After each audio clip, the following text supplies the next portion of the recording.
follows the lead, expecting 155,000 travelers coming through Seattle. Meantime, on the pass, both directions of I-90 are open right now after this mess left behind by a number of car crashes yesterday. Today, once again, a much better story for travelers. Blue skies, in fact, and sunshine. This is a live look now at the pass where there are no restrictions just over 24 hours later. We spoke with Washington State Patrol, who says there has just been slide outs and helping people out of the road. Not a lot of bad crashes, though, to speak of.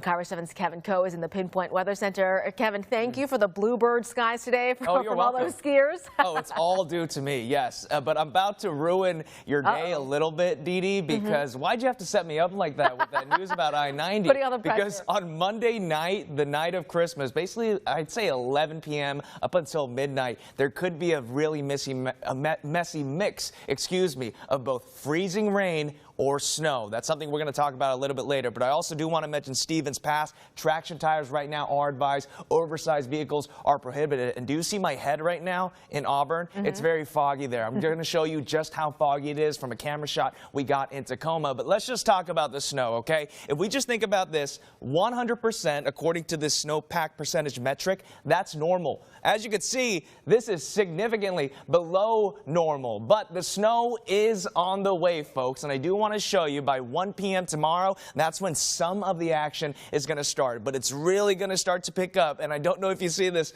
by Christmas morning. Just look at the potential for how much snow we have. And then it just gets bigger and bigger and bigger. So if you do want that white Christmas, any of your passes, any of these mountain ranges, that will be a great choice. Of course, we have to look at what it's like going to be in the lowlands coming up in just a few minutes. Yeah, we do. Thanks, Kevin.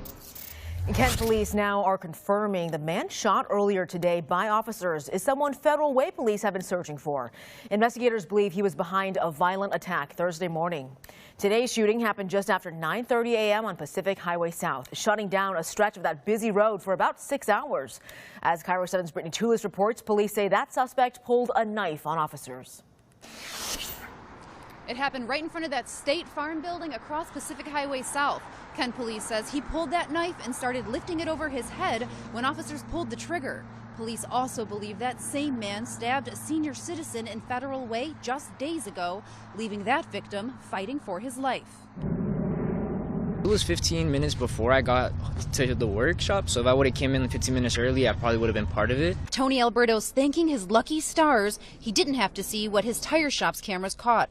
You can see a man in light-colored pants running from two officers, something Teddy Hines did see. First we saw a police car coming at fairly high speed and stopped. And then immediately after that, we heard gunshots, probably 5 to 6, just very rapid. My sales associate dove under the desk. Federal Way police says everything points to this man, who Kent police shot Saturday morning, being the same man they've looked for since Thursday. Police say he stabbed a 71-year-old man from behind while he exercised at Town Square Park.